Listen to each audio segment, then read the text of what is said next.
السلام علیکم ورحمۃ اللہ وبرکاتہ۔ یہ دارالسلام اسٹوڈیو ہے۔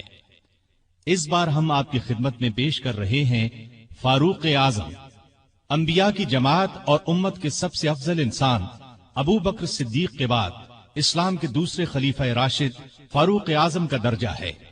ان کی زندگی کے واقعات دلچسپ ترین انداز میں سنیے، آپ حیرت زدہ رہ جائیں گے۔ بہت سے ایسے واقعات بھی آپ سنیں گے جو اکثر کتابوں میں شامل نہیں ہیں۔ تو آئیے سنتے ہیں فاروق اعظم، پیشکش محمد طارق شاہد۔ اللہ تعالی کا ارشاد ہے، وہ لوگ جو اللہ اور اس کے رسولوں پر ایمان لائے ہیں، یہی تو وہ ہیں جو ان کے پروردگار کے نزدیک صدیق اور شہید ہیں، ان کے لیے اجر اور نور ہے۔ رسول اللہ صلی اللہ علیہ وسلم کا ارشاد ہے، اللہ تعالی نے عمر کے دل اور زبان پر حق جاری کر دیا ہے۔ وہ فاروق ہے جس کے ذریعے اللہ تعالی نے حق اور باطل کے درمیان فرق کیا۔ جماعت اصحاب روشن ستارے ہیں، آسمان پر موجود ستاروں کی روشنی کم و بیش ہے۔ یہی مثال صحابہ کرام رضی اللہ عنہم کی ہے، لیکن ہیں سبھی روشن۔ ان میں سب سے نمایاں، سب سے روشن اور سب سے تابناک بہرحال پہلے چار صحابہ رضی اللہ عنہم ہی ہیں۔ یہی پہلے چار اصحاب خلفائے راشدین ہیں۔ عشرہ مبشرہ میں بھی سب سے پہلے انہی کا نام ہے۔ آج ہم آپ کو انوکھی خصوصیات والے انسان کی کہانی سناتے ہیں۔ اللہ کے رسول صلی اللہ علیہ وسلم نے اپنے 10 صحابہ کا نام لے کر فرمایا تھا، میرے یہ 10 صحابہ جنتی ہیں۔